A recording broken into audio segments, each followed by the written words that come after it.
ceritakan apa yang paling membebani pikiran kamu saat ini. Gini ya ceritanya tuh kayak saya tuh baru keluar dari penjara, jadi setelah saya keluar tuh kayak dikucilin di mana-mana tuh nggak diterima, selalu dianggap itu tuh mantan napi kayak gitu. Padahal saya nggak bersalah, saya tuh kayak kena fitnah itu bisa masuk penjara tuh karena saya difitnah, tapi emang udah terbukti nggak bersalah. Tapi yang namanya apa ya, keluarga, lingkungan nggak bisa nerima kita lagi karena kita itu kayak gitu. Terima kasih sudah jujur dengan masalah itu. Terdengar sangat menyakitkan ketika kebenaran hukum tidak sangat selaras dalam hukum dari masyarakat. Ya, ini sih tepat loh. Seperti yang kayak setiap hari saya keluar rumah itu, tatapan mereka kayak cara menilai mereka itu dari tatapannya kita bisa merasa ya kalau kita tuh nggak diinginkan, kayak nggak suka ada kita di sekitar mereka. Jadi seakan-akan ya kayak gimana gitu, hancur, kayak nggak semangat mau hidup lagi, males ke lingkungan itu lagi. Oke. Dalam ceritamu, saya melihat ada sesuatu yang sangat berkuasa di sini. Mari kita coba beri nama seperti kayak kita menyebutnya stigma jahat atau label tidak adil. Anggap saja ini dia adalah sosok eksternal yang terus mengikutimu. Bagaimana menurutmu? Ya kayak stigma jahatnya aja cocok sih. Kayak rasanya tuh memang seperti gimana ya, monster yang nempel di punggung saya tuh. Jadi itu stigma jahatnya yang saya rasakan di lingkungan. Baik, mari kita bicara tentang stigma jahat ini. Apa yang biasanya dia bisikan di telingamu saat kamu bertemu dengan tetangga? Ya kayak mereka tuh pada jijik lihat kamu tuh gini, kamu tuh mantan napi kayak gitu. Bisikan yang sangat kejam ya. Dan apa efek dari bisikan stigma jahat ini pada kehidupanmu? Apa yang dia paksakan untuk kamu lakukan? Ya kayak membuat saya jadi kayak ngurung diri, malas keluar rumah ya. Karena kalau keluar rumah itu udah pasti semuanya itu bakalan kayak gitu sama saya. Saya bisa lihat di betapa kuatnya pengaruh stigma jahat ini. Tapi saya juga penasaran.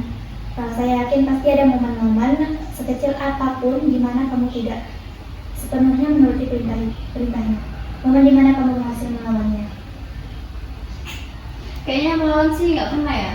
Rasanya tuh hampir nggak pernah saya melawannya. Saya selalu diam aja gitu. Karena mau dijelasin gimana pun mereka orang awam tuh nggak bakal ngerti. Selalu ngejudge kita tuh buruk.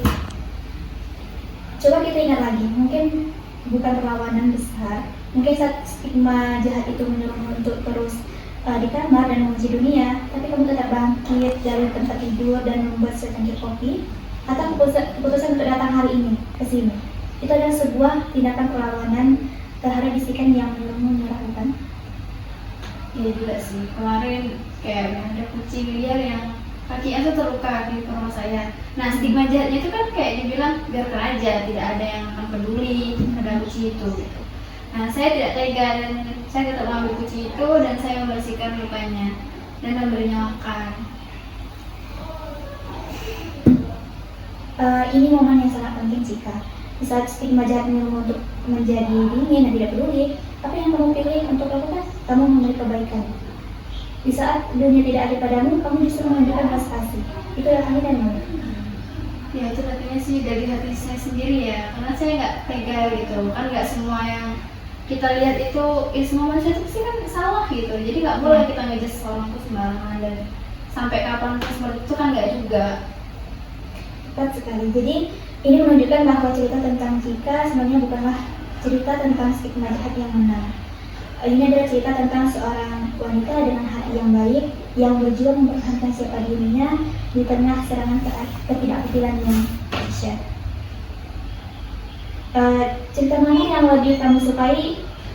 Cerita tentang si Cika sang Mahakala atau cerita tentang Cika si pejuang kebaikan yang menolak untuk dihancurkan? Cerita yang keduanya, tentu saja cerita yang kedua itu ya seperti yang saya rasakan ini lah. Baik, ini adalah cerita yang akan kita bangun bersama. Untuk minggu ini tugasmu bukan untuk melawan stigma jahat itu secara frontal, tapi coba perhatikan dan catat momen-momen kecil lainnya di mana kamu berhasil melakukan sesuatu yang berlawanan dengan bisikannya. Kita akan kumpulkan bukti-bukti dari cerita baru ini. Iya, terima kasih.